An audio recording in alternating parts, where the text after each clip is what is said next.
प्रणाम, मेरा प्रणाम स्वीकार करें। गुरुजी, मैं बिहार से आई हूँ, आज आके कथा सुनी हूँ, तब से खाना छोड़ दी। तब भोजन करती ही नहीं हूँ? नहीं, चिकन मटन खाना छोड़ दी गुरुजी। अच्छा, चिकन मटन नहीं खाती? हाँ, नहीं खाती हूँ। और गुरुजी, मैं बहुत मन में सोच रही थी मैं वृंदावन जाऊंगी, राधा रानी से प्रार्थना कर रहे थे। एक दिन मैं आपको सपने में देखी थी, मैं गुरुजी से दर्शन कर रही हूँ। आज आपको सामने से गुरुजी में दर्शन कर रही हूँ। आपको ये चिकन और मटन अलग अलग होता है? हाँ गुरुजी। क्या अंतर है दोनों में? मुर्गा को चिकन कहते हैं और बकरा को मटन कहते हैं। और गुरुजी एक बात और भैंसा को क्या बोलते हैं? नहीं, वो नहीं जानती गुरुजी मैं। सुअर वगैरह को? वो नहीं जानती मैं। अच्छा। और गुरुजी, मैं वो क्या है, मेरा पति और मैं वो लिए थे, गुरुद्वारा में दीक्षा लिए थे, तो वहाँ ना तुलसी को माला नहीं देते हैं। गुरुजी, मेरा मन है मैं आपसे माला लूँ तुलसी। हाँ, ले लेना, कल सुबह 8 बजे। कल एक मिनट गुरुजी, और मैं ये कहना चाहती हूँ आपसे, जो मैं बहुत इलाज करवाए, MRI करवाए, CT स्कैन करवाए, लेकिन मेरे गुरुजी सर के दर्द नहीं जा रहा है। सर में दर्द है? बहुत दर्द है गुरुजी। तो डॉक्टर क्या बताए? कुछ नहीं निकलता है, सब नॉर्मल निकलता है। 4 बार MRI, 3 गो CT स्कैन करवाए, सब कोई बात नॉर्मल नहीं, है। ठीक हो जाएगा। योग है। किया करिए, और सामने गौरी गोपाल हॉस्पिटल है आयुर्वेदिक। राधे राधे गुरुजी, आपको चरणों में कोटि कोटि प्रणाम। जी। श्रीमन नारायण गुरुजी जी, आपके चरणों में मेरा बारंबार प्रणाम। खुश रहिए।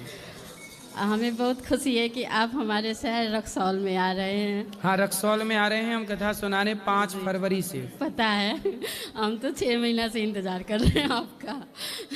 उसके बाद हम यहाँ पे आ गए। और गुरुजी, हम ये कहना चाहते हैं कि मतलब आप जो भी बोलते हैं कथा में या जो भी कुछ बोलते हैं, तो आप हम जैसे लोग मतलब अपने क्या कहते हैं उसको, जिसको शिक्षा दिए हुए हैं, दीक्षा दिए हुए हैं, उनके लिए आप बोलते हैं, उनके लिए सारी बातें हैं।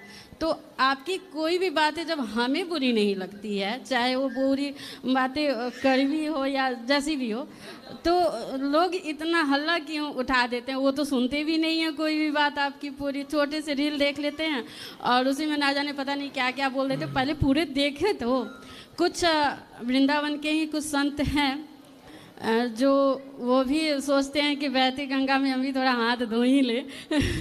तो वो भी पीछे नहीं हटते हैं। बाद में देखते हैं कि वो आपके साथ रहते हैं, अच्छा सा व्यवहार करते हैं, लेकिन फिर जब कोई भी चीज़ होता है तो फिर वो बोलते क्यों हैं? आपका सपोर्ट करना चाहिए ना।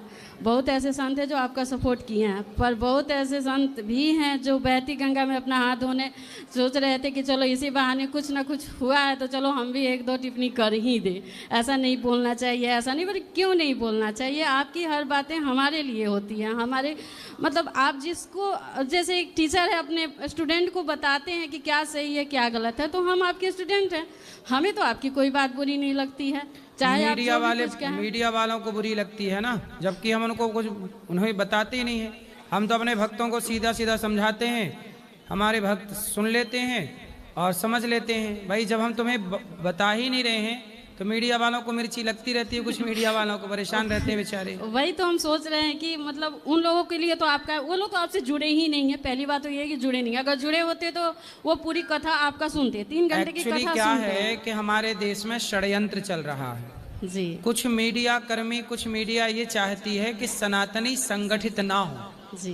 तो संत लोग संगठित करते हैं, तो संतों को ही बदनाम करने में मीडिया पूरी ताकत लगा देती है। पर कुछ जो गलत नहीं है उसे भी गलत कहती है, झूठ बोलती रहती है दिन भर। लेकिन मान लिए कि हम जैसे लोग तो नासमझ हैं, हम लोग उतना जानते भी नहीं है, पर संत तो ज्ञानी है, वो तो सब कुछ पढ़ रहे हैं। तो फिर एक ऊंच निवास नीच करतूती, देख न सकहीं पराई विभूति। गोस्वामी तुलसीदास जी कह रहे हैं कि कुछ लोग होते हैं समाज में ऐसे जो दूसरों का उत्कर्ष, दूसरों का अच्छा कार्य, खुद तो अच्छा कार्य कर नहीं रहे हैं और कोई कर रहा है तो वो उनसे पच नहीं रहा, देख नहीं पाते। आप तो गुरुजी ऐसे हैं, लोग अपने नाम पे क्या खुलवाते हैं, कोई कुछ बनवाता है, कोई कुछ बनवाता है, कोई मंदिर न जाने क्या क्या बनवाता है लोग।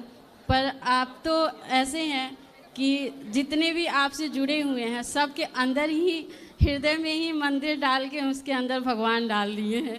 आपको तो आश्रम नहीं बनवाए हैं, आश्रम बनवाए हैं आश्रय देने के लिए। हर तरह के लोगों को आप आश्रय देते हैं, ना मंदिर ना कोई चीज़, ये सब चीज़ आप नहीं किए हैं। तो एक आश्रम बनवाया जिसमें हर तरह का कोई भी आए, खाना पीना। मैंने देखा यहाँ पे बहुत सारी सुविधाएं, बहुत अच्छी लगी मुझे। मतलब एक चमत्कार सा लगता है कि कोई एक इतने कम उम्र के हमारे गुरुजी हैं और इतने सारे व्यवस्था किए हुए हैं। बहुत अच्छा लगा हमें ये सब देख के। खुश रहिए, खुश रहिए। आपके चरणों में बारंबार मेरा प्रणाम गुरुजी। प्रसन्न रहिए। आप जल्दी हमारे शहर रक्सौल आइए, हम बिल्कुल आपका आएंगे। इंतजार कर रहे हैं। हाँ जी गुरुजी, राधे राधे जी। मैं बरेली से आई हूँ और मेरा प्रश्न है कि मैं मंदिर में अपने सब भगवान रखी हूँ, बजरंग बली के मैं भक्त हूँ, तो मैं जाप क्या करूँ? श्री राम जय राम जय जय राम। अच्छा, एकादशी व्रत लेती हूँ मैं, तो पिछले चावल और तेल का पिछले दिन और अगले दिन का क्या वर्जित है क्या? चावल और तेल? नहीं, तेल तो नहीं, चावल वर्जित है। एकादशी के दिन वर्जित है बस। नहीं, पिछले दिन और अगले दिन? अगले दिन, पिछले दिन, अगले दिन तो खाना चाहिए। चावल खा के ही व्रत पूरा होता है एकादशी का। अच्छा, अब पिछले दिन जैसे एक दिन पहले? एक दिन पहले भी ना खाने वाले नहीं खाते, लेकिन आप एकादशी के दिन ना खाओ, बस इतना भी बहुत है। अब फल में क्या खाएंगे गुरुजी एकादशी के दिन? एकादशी के दिन भी पूरा ध्यान खाने में ही रखा है क्या? नहीं तो कैसे निराजली रह ले क्या? नहीं, रहो, फल फूल खाओ, केला खाओ, सेब खाओ, अंगूर खाओ, अच्छा है ना, खजूर खाओ। अच्छा। और क्या खाना है? नहीं, यही पूछना था कि क्या खाए फल में। लोग बोलते हैं केला नहीं खाना है। काहे नहीं खाना केला? पता नहीं क्यों नहीं मना करते हैं। उनके यहाँ केला होता ना होगा ना, इसलिए। हाँ, घर ये मेरी बहन है, मैं यही लेकर के आई है मुझे यहाँ। ये पूछने के लिए लाई है? नहीं गुरुजी, ऐसे बात करा। राधे राधे गुरु। राधे राधे। राधे राधे गुरुजी।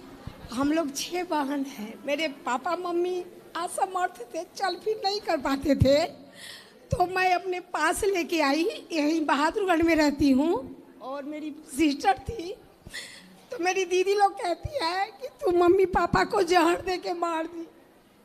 तो आपके मम्मी पापा माता पिता नहीं हैं?